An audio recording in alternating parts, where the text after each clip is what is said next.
কলকাতার নার্সিংহোমে এবার রোবোটিক রিহ্যাব, খেলার ছলে রোগমুক্তি, ভিডিও গেমে ফিরছে শারীরিক ভারসাম্য।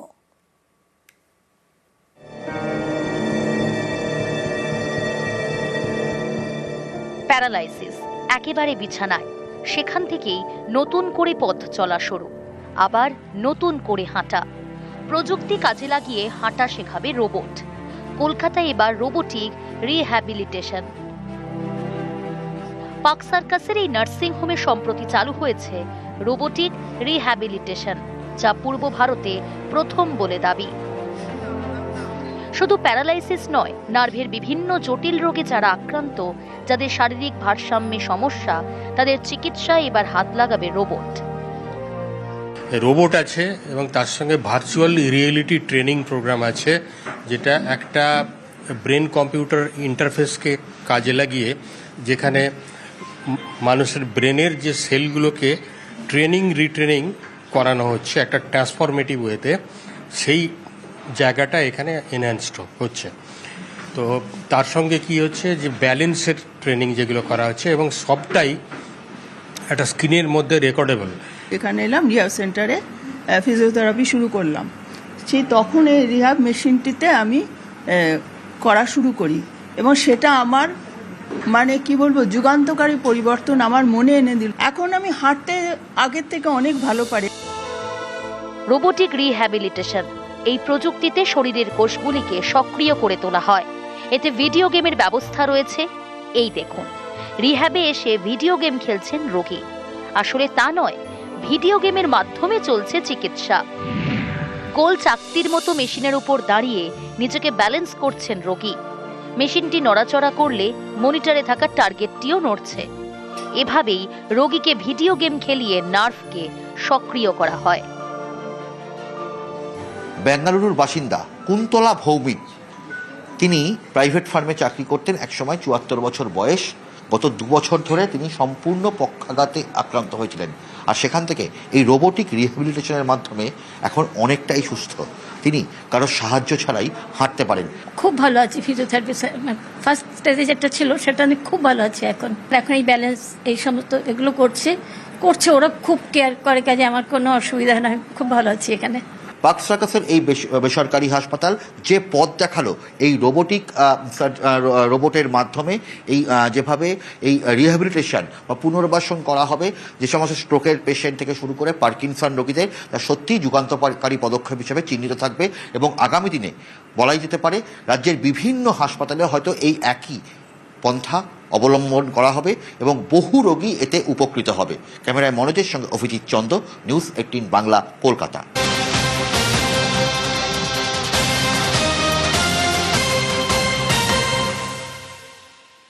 যে খবরের দিকে নজর রাখবো, আবারও ক্যাম্পাসে ধর্ষণের অভিযোগ। এবার জোকা আইআইএম এ তরুণীকে ডেকে নির্যাতন, বয়েজ হস্টেলে ডেকে ধর্ষণের অভিযোগ। হরিদেবপুর থানায় অভিযোগ দায়ের তরুণীর। ইতিমধ্যেই অভিযুক্ত আইআইএম পড়ুয়াকে গ্রেফতার করেছে পুলিশ। কসবার ল কলেজের ঘটনার পর আবারও একই ঘটনা জোকা আইআইএম এ, সেখানে বয়েজ হস্টেলে ডেকে তরুণীকে ধর্ষণের অভিযোগ উঠছে। হরিদেবপুর থানায় অভিযোগ দায়ের তরুণীর। যার বিরুদ্ধে অভিযোগ, সেই অভিযুক্ত পড়ুয়াকে, আইআইএম পড়ুয়াকে ইতিমধ্যেই গ্রেফতার করেছে পুলিশ। জোকা আইআইএম এর হস্টেলে ধর্ষণ, বয়েজ হস্টেলে ঠান্ডা পানীয় তরুণীকে, এবং তারপরে তরুণীকে আচ্ছন্ন করে এই ঘটনা হয়, এমনটাই অভিযোগ করছেন তরুণী। এই মুহূর্তে আমাদের সঙ্গে সরাসরি রয়েছেন প্রতিনিধি সান্নিক। এই ঘটনায় এখনো পর্যন্ত নতুন আপডেট কি পাচ্ছি পুলিশ? প্রাথমিকভাবে অনুমান করে পুলিশ এখনো পর্যন্ত কি বলছে?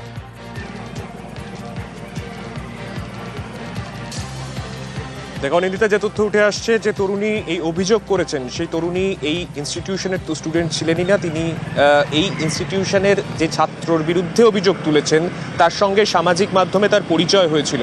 মূলত এই ইনস্টিটিউশনে ভর্তি কিভাবে হওয়া যায়, কিভাবে এখানকার কাউন্সেলিং বা এই সমস্ত প্রসেস হয়, সেই সমস্ত বিষয় নিয়ে দীর্ঘদিন ধরে তথ্য সেই তরুণী এই স্টুডেন্টটির কাছ থেকে জানার চেষ্টা করছিলেন সোশ্যাল মিডিয়া মারফত। তারপরে তাকে এই ক্যাম্পাসে ডাকা হয়। সেই দ্বিতীয় বর্ষের যে ছাত্রের বিরুদ্ধে অভিযোগ, সেই তাকে সোশ্যাল মিডিয়া মারফত তাকে এই ক্যাম্পাসে ডাকে, তেমনটাই অভিযোগ। এবং তারপরে ক্যাম্পাসে নিয়ে তাদের যে বয়েজ হোস্টেল রয়েছে ক্যাম্পাসের ভেতরে, সেই বয়েজ হোস্টেলে তাকে নিয়ে যাওয়া হয় বলে অভিযোগ।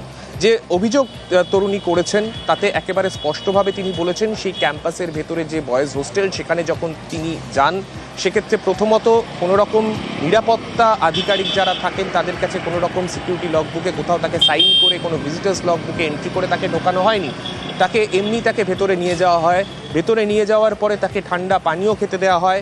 সেই পানীয় খাওয়ার পর যখন সেই তরুণী আচ্ছন্ন হয়ে যান সেই সময় তাকে ধর্ষণ করা হয় বলে অভিযোগ। এবং এই অভিযোগ যখন তিনি তুলছেন, এই তার ওপর যখন এই অকথ্য অত্যাচার চালানোর পরে তারপরে কিন্তু যে তথ্য উঠে আসছে, সেই তরুণী সেখান থেকে যখন আস্তে আস্তে তার জ্ঞান ফেরে, গোটা বিষয়টা যখন তিনি পুরোটা বুঝতে পারেন, সেই সময় সে সেখান থেকে বেরিয়ে প্রথমে ঠাকুরপুকুর থানায় গিয়ে গোটা বিষয়টা জানানোর পর এই ক্যাম্পাস যে থানার অন্তর্গত সেই থানায় তাকে পাঠানো হয়, অর্থাৎ হরিদেবপুর থানায় তাকে পাঠানো হয়। হরিদেবপুর থানায় পাঠানোর পরে হরিদেবপুর থানা লিখিত অভিযোগ দায়ের করে। লিখিত অভিযোগের ভিত্তিতে একজনকে ইতিমধ্যেই গ্রেফতার করা হয়েছে। যে তথ্য এখনো পর্যন্ত উঠে আসছে তোমাকে জানিয়ে রাখবো, কর্ণাটক বেঙ্গালুরুর বাসিন্দা পরমানন্দ তোপ্পার, তার বিরুদ্ধে এই অভিযোগ উঠেছে। এই অভিযোগের ভিত্তিতে তাকে ইতিমধ্যেই পুলিশ গ্রেফতার করেছে। তার বিরুদ্ধে 2টি ধারায় মামলা করা হয়েছে। 123, অর্থাৎ সে যে মাদকদ্রব্য খাইয়েছিল তরুণীকে, যা তার শরীরের ক্ষেত্রে বিপজ্জনক, সেই মাদকদ্রব্য খাওয়ানোর জন্য 123 সেকশন বিএনএস এবং 64 বিএনএস অর্থাৎ রেপের সেকশন কিন্তু অ্যাড করা হয়েছে ইতিমধ্যেই কলকাতা পুলিশের তরফে। ইতিমধ্যেই সেই ছাত্রকে গ্রেফতার করা হয়েছে এবং সেই ছাত্রকে গ্রেফতারির পর আজ আদালতে পেশ করতে চলেছে পুলিশ। তাকে পুলিশ কাস্টাডিতে নিয়ে সে কতদিন ধরে এই গোটা বিষয়ের পরিকল্পনা করেছিল, কেন সেই ঘটনা ঘটালো, সেই সমস্ত বিষয়ে তদন্ত করে দেখবে হরিদেবপুর থানার পুলিশ। শানিক, এখানে অবশ্যই নজরদারির প্রশ্ন উঠছে। একটা এত বড় ক্যাম্পাস, এত নামকরা একটা ক্যাম্পাস, তারই বয়েজ হোস্টেলে কিভাবে একটা তরুণীকে সেই তরুণ নিয়ে গেল, ভেতরে ঢুকলো? নজরদারি কোথায় ছিল? সিসি ক্যামেরা রয়েছে, সেখানে সিকিউরিটি গার্ড রয়েছে, সেই বিষয়ে অর্থাৎ নজরদারির যে বিষয়টা, সে বিষয়ে এখনো পর্যন্ত কারো কথা তথ্য পাওয়া যাচ্ছে, মানে কারো প্রতিক্রিয়া পাওয়া যাচ্ছে? কলেজ কর্তৃপক্ষ, ক্যাম্পাস কর্তৃপক্ষ, তাদের কোনো বক্তব্য পাওয়া যাচ্ছে এখনো পর্যন্ত? অনিন্দিতা, এখনো পর্যন্ত অফিসিয়ালি কোনো বিবৃতি এই ইনস্টিটিউশনের তরফে দেওয়া হয়নি। তবে যে ইনস্টিটিউশনের ভেতরে এই ঘটনা ঘটেছে, ম্যানেজমেন্টে গোটা ভারতবর্ষের মধ্যে সবথেকে নামকরা যে ইনস্টিটিউট চেন, তার মধ্যে এই IIM এর নাম রয়েছে। সেই ইনস্টিটিউশনের ভেতরে যেখানে কোনায় কোনায় সিসি ক্যামেরা রয়েছে, গেট থেকে ঢোকার পর থেকে নিরাপত্তা রক্ষীরা নজর রাখেন, সেই জায়গায় দাঁড়িয়ে এই ধরনের ঘটনা কিভাবে ঘটানো হলো? মূলত হোস্টেল, বয়েজ হোস্টেল, যেখানে সবসময় হোস্টেলের নিরাপত্তার দায়িত্বে একজন আধিকারিক থাকেন, তারপরেও কিভাবে এই ঘটনা ঘটলো সেই নিয়ে কিন্তু প্রশ্ন উঠছে। সেক্ষেত্রে অন্য কারোর এক্ষেত্রে তাকে সহায়তা করার বিষয় ছিল কিনা, বা কাউকে সে আগে ভাগে এই গোটা বিষয়ের জন্য সে তৈরি করে রেখেছিল কিনা, এই গোটা বিষয়টাও কিন্তু পুলিশ এই মুহূর্তে তদন্ত করে দেখছে। নিরাপত্তার দায়িত্বে সেই সময় যে ছিল তার কি ভূমিকা রয়েছে, এই গোটা বিষয়টাও কিন্তু পুলিশ তদন্ত করে দেখবে এবং সেই বিষয়গুলো কিন্তু পুলিশ এই মুহূর্তে মাথায় রাখছে। বেশ, আপাতত ধন্যবাদ তোমায় শানিক।